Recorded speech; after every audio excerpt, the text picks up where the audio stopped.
Greetings of the day students. तो last time हमने बात की थी ग्राफ स्टोर्स के बारे में डेटाबेस में। थर्ड टाइप हमारी जो है डेटाबेस की वो क्या है, कॉलम फैमिली या बिग टेबल डेटाबेस स्टोर की बात करेंगे। तो जैसे है यहाँ पे नेम सजेस्ट करता है कॉलम फैमिली डेटाबेस, तो इनका फोकस किस पे है, कॉलम्स पे है। ये बेसिकली स्ट्रक्चर्ड डेटाबेस ही है पर स्टिल नो सीक्वल है। हमने बात की थी कि नो सीक्वल का मतलब ऐसा नहीं है कि स्ट्रक्चर्ड डेटाबेस नहीं होना चाहिए, स्ट्रक्चर्ड क्वेरी लैंग्वेज भी फॉलो कर सकता है। ये ऐसा ही डेटाबेस है जिसमें रोज हैं और कॉलम है। पर हम हमारा जो नॉर्मल DBMS डेटाबेस होता है, RDBMS relational database management system जो होती है वो फोकस किस पे करती है, रोज़ पे करती है। जैसे मैंने आपको बोला कि ये ID है, ये नेम है, ये सिटी है और ये जेंडर है।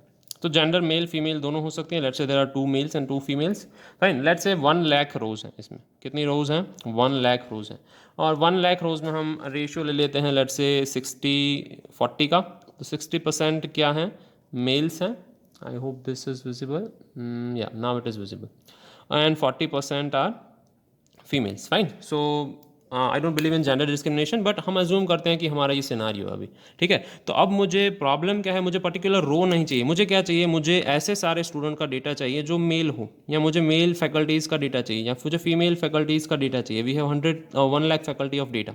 ठीक है, इतना डेटा है, मुझे उसमें से इतना चाहिए।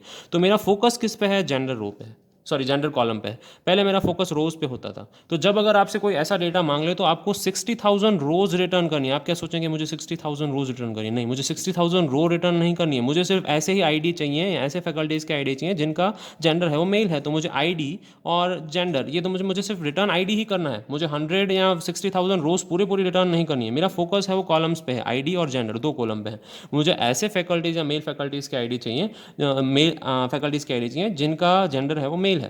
फाइन, या और कुछ करते हैं कि मुझे लेट्स से कोई ओलंपिक टेबल है। ओलंपिक टेबल में मुझे ऐसे टीम की इन्फॉर्मेशन चाहिए, ऐसे खिलाड़ियों के नाम चाहिए जो सिर्फ इंडिया को बिलोंग करते हैं, या सिर्फ US को बिलोंग करते हैं, सिर्फ चाइना को बिलोंग करते हैं। ठीक है, तो इस खिलाड़ी की आपको इन्फॉर्मेशन मिल जाएगी या नेम मिल जाएंगी। ठीक है, तो आपका फोकस किस पे है, 2 कॉलम पे है, नेम और medal is equals to gold.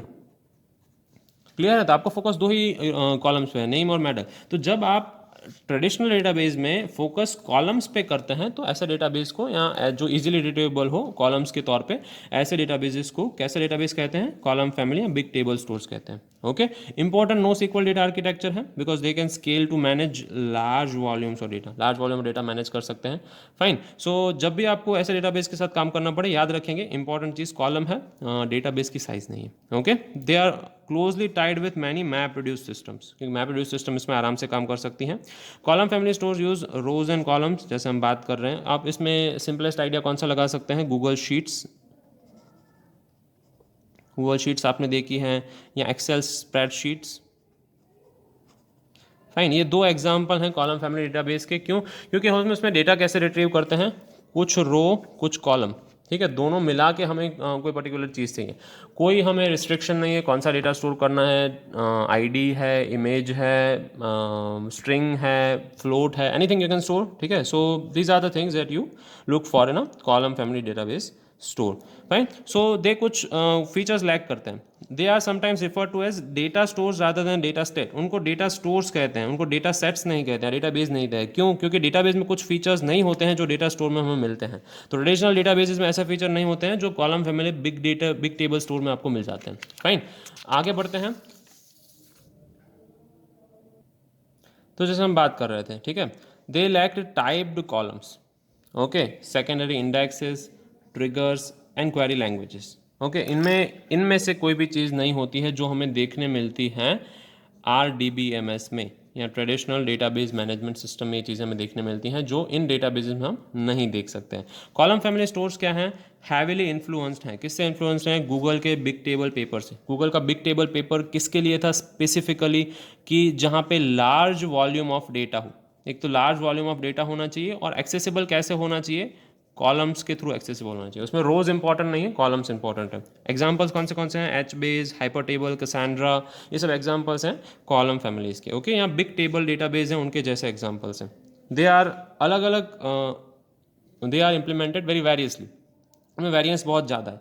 सबसे सिंपल एग्जांपल, यहाँ पे हेलो वर्ल्ड लिखा हुआ है, यहाँ पे मैं 3 लिख सकता हूँ, यहाँ पे 7 लिख सकता हूँ, यहाँ पे 8.7 लिख सकता हूँ। यहाँ पे कोई इमेज फाइल हो सकती है, image.jpg, यहाँ पे ये फाइल हो सकती है, ठीक है, it is very totally possible. तो अगर मुझे 8.7 को रेफर करना है तो मैं उसका कॉलम देखूंगा, उसका रो देखूंगा। First column, first row A column, first row B column 7, second row C column 3, hello world refer करना है तो थर्ड रो बी कॉलम। इस तरीके से चीज़ें मैं कैसे रेफर करता हूँ, एक एड्रेस से, सेल एड्रेस से।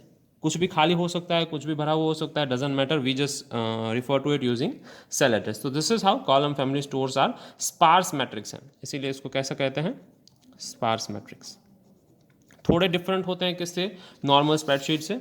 कैसे डिफरेंट होते हैं, जैसे उसमें दो चीज़ें थी, the key structure in column family store is similar to the spreadsheets but has two additional attributes in addition to the column name और column family is a use to group similar column names together.